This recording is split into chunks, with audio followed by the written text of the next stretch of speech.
Hi everyone, this is part 114 of me answering your Percy Jackson questions. If you don't know what this is, if you haven't seen the series before, check the description of this video. It tells you everything you need to know about the series, about how you can ask me questions, about how I'm going to answer them. Just check the description if you're interested. All right, let's get on to today's comments. We're doing 2 comments today because they're not that long. Comment number 1, first question. Did you feel the wrath of the Triple Goddess was underwhelming?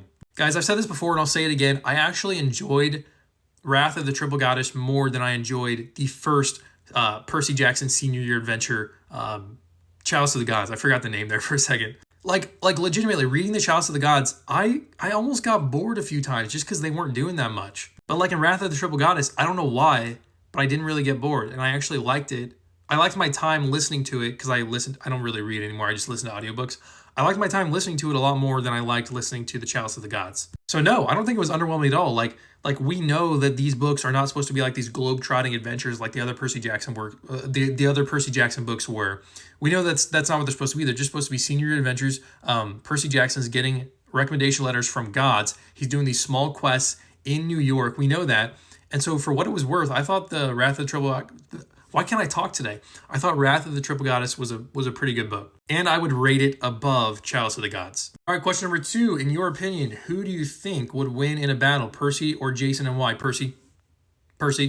Guys, legitimately, it is no contest. Percy Jackson wipes the floor with Jason. Maybe not wipes the floor. It might be kind of a fight, but come on. Percy Jackson wins easily. Percy is the most powerful demigod in the Percy Jackson universe. We know this. Nico even says this in one of the books. He says Percy is the most powerful demigod Nico's ever met. So, yeah.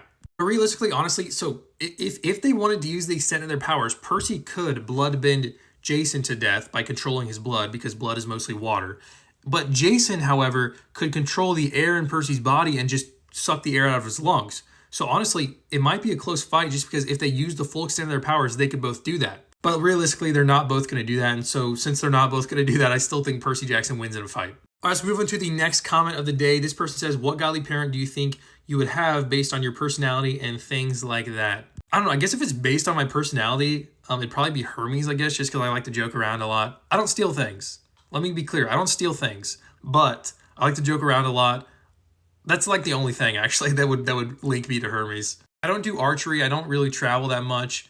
I just, what is he, like the god of tricksters or something? Because, like, I like that. Like, I like pulling pranks on people. Like, I think having the Stoll brothers as siblings would be awesome. See, I think that answers all of today's questions. Get in the comment section. Let me know if you have different answers for any of these questions I answered today. Let me know what you think about my answers. And I'll see you tomorrow for part 115 of answering your Percy Jackson questions.